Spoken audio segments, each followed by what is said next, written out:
కాలంలో ఒక బ్రహ్మానంద డైలాగ్ గారు సార్, ఒకసారి కంక్లూజన్ గేమ్ లాస్ట్ ఒక చేంజర్. డైలాగ్ అయితే రీసెంట్ గా One బాగా minute, ఫేమస్ అవుతుంది సార్. అయితే మీరు ఇప్పుడు మాట్లాడుతూ చిన్న డైరెక్టర్లకి వాళ్ళ మాట తీయలేక వాళ్ళు ఎదగడం కోసం చేస్తున్నాను అన్నారు కదా సార్. అయితే గేమ్ చేంజర్ విషయానికి వస్తే శంకర్ గారు లాంటి డైరెక్షన్, రామ్ చరణ్ హీరో, ఆ సినిమాలో కూడా చాలా చిన్న క్యారెక్టర్ మేము చూసి షాక్ అయ్యాం. అలాంటి ఒక చిన్న క్యారెక్టర్ మీకు అది మీరు చూసింది చిన్న క్యారెక్టర్, చేసింది పెద్ద క్యారెక్టర్. ఏమ్మా? ఓకే సార్ డైరెక్టర్ గారు, సార్ సినిమాలో ఉన్న కాన్ఫ్లిక్ట్ని కానీ పెయిన్ని కానీ ప్రేక్షకుడు ఫీల్ అయినప్పుడే దాంతో కనెక్ట్ అవుతాడు. అవును సార్ అని నమ్ముతారా మీరు? అవును సార్. ఆ రకంగా చూసుకుంటే మీరు సినిమాలో బ్రహ్మానందం గారుతో ఉన్న పెయిన్ని కానీ ఎక్కడ అంత పర్ఫెక్ట్గా ప్రొజెక్ట్ చేయలేకపోయారు అంటే ఏమంటారు మీరు? అంటే దాన్ని కామెడీ యాంగిల్ వైపు జరిపేశారు కొంచెం. యాక్చువల్లీ సీరియస్ ప్రాబ్లం డిస్కస్ చేశారు మీరు. సో సినిమాలో ఇంతవరకు డిస్కస్ చేయని ఒక సీరియస్ ప్రాబ్లం, మంచి ప్రాబ్లం డిస్కస్ చేశారు. మంచి పాయింట్ అది. సో దాని ఆ పెయిన్ని జనాలు తెలిసేలా చేయలేకపోయారు. ఓకే. అంటే యాక్చువల్లీ పెయిన్ అనేది తెలుస్తుందనే బిలీఫ్తోనే వెళ్ళాం సార్ ముందుకు స్టెప్ వేసింది. అది ఏంటంటే ఇంకొద్దిగా ఎస్టాబ్లిష్ అయితే బాగున్నాము మీరు చెప్తున్న దాన్ని బట్టి. బట్ విన్నదాన్ని బట్టి అయితే ఆడియన్స్ పాయింట్లోని, ఫన్ స్పేస్లోని అండ్ కనెక్షన్ పాయింట్లో కూడా ఫన్ గురించి నేను మాట్లాడలేదు. యా అని ఈ ఎమోషనల్ కనెక్ట్ చెప్తున్నారు. యా ఎమోషనల్ కనెక్ట్ సరిపోయింది, సెట్ అయింది అని అనుకున్నాం. మీరు చెప్పినట్టు మేబీ ఇంకొద్దిగా ఇంకా ఎక్స్టెండ్ చేస్తుంటే అప్పుడు ఏమైనా ఉండేది. ఇప్పుడు ప్రభాకర్ గారు తండ్రినేమో ఓల్డ్ ఏజ్ హోమ్లో జాయిన్ చేశారు, లేకపోతే ఆయన జాయిన్ అయ్యారు. అవును సార్. కూతుర్ని వెళ్ళి తాతను కలవద్దని చెప్తారు, ఎందుకు కలవద్దు అంటారు తెలియదు. మనవడిని హీరోని కూడా కలవద్దు, చెల్లిని సిస్టర్ని వెళ్ళి నువ్వు బ్రదర్ని కలవద్దు అంటారు. అవును సార్. అసలు తాత బతుకున్నాడో లేదో తెలియని పొజిషన్లో ఉంటాడు హీరో. అవును సార్. సో దీని వెనకాల ఒక చిన్న పెయిన్ అతనికి ఆ క్యారెక్టర్లో కొంత ఉండి ఉండాల్సింది. అవును సార్. అలాగే 80 ఎకరాల ఆసామి, సర్పంచ్, ఇంట్లో గలగల మాట్లాడే కొడుకు, ఇంతమంది ఉన్న ఆవిడ ఎందుకు లోన్లీనెస్ ఫీల్ అయ్యింది అన్నది ప్రొజెక్ట్ చేయాల్సి ఉంటే అప్పుడు ఈ ఇద్దరు పెయిన్ మనకు తెలిస్తే మనం కనెక్ట్ అయ్యడానికి ఛాన్స్ ఎక్కువ ఉండేది.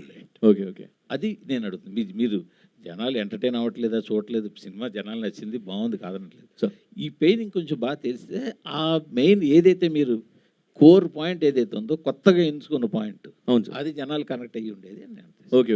Yes sir. ఆయన తరఫున నేను చిన్న సమాధానం చెప్తాను సార్. అతను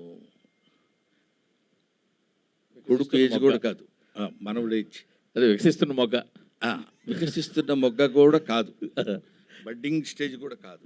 ఎందుకంటానంటే ఇప్పుడు ఈ ఓల్డ్ ఏజ్ క్యారెక్టర్స్ డీల్ చేయటం అనేది it's not that easy. First point, ఆ ఏజ్కి తగ్గిన, లేకపోతే ఆ ఏజ్ని అర్థం చేసుకోగలిగినటువంటి మెంటల్ మెచ్యూరిటీ ఉన్నవాళ్ళు మాత్రమే చేయగలరు. అయినా ఈ సినిమాలో అతను తన శక్తి మేరకు ఫాదర్ మదర్ ఎలా ఉంటారు, తాతగారు వీళ్ళు వెళ్తే ఎలా ఉంటారు, దీని ఇన్నేట్ థాట్ ఏంటంటే అలాంటి వాళ్ళకు కూడా ఆలోచనలు, డిపెండెన్స్ బాగుండాలి, అందరితో కలిసి బాగుండాలి, కలిసి బతకాలి అనే థాట్ తీసుకురావడానికి అతను చేసిన ప్రయత్నం అది. అంటే రేపు పొద్దున మీరు చెప్పిన పాయింట్స్ ఏమైనా ఉంటే నెక్స్ట్ టైం నుంచి యూ షుడ్ ఫాలో. ఏమండి? రైట్. ఏదండి?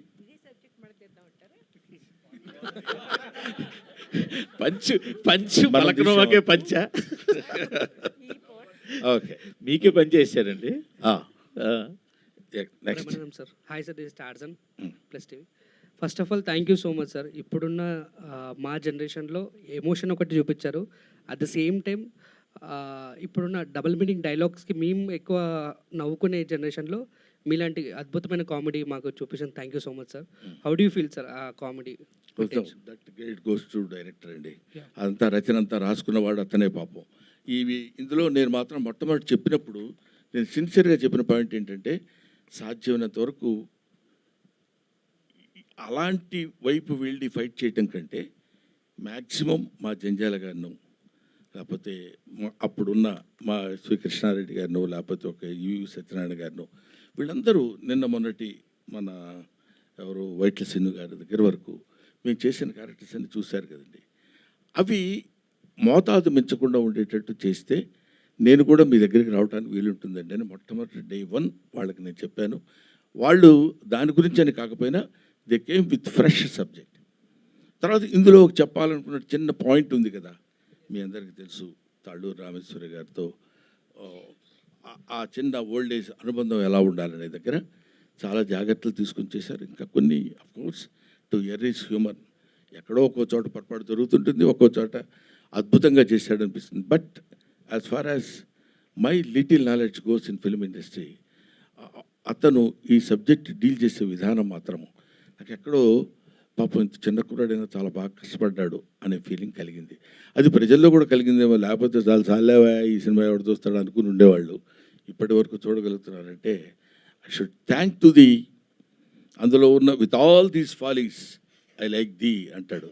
నీలో ఉన్న తప్పులన్నిటితో కలిపి నిన్ను నేను ప్రేమిస్తున్నాను అని చెప్పినట్టు. Thank you. రాహుల్ రామేశ్వరి గారు. మేడం.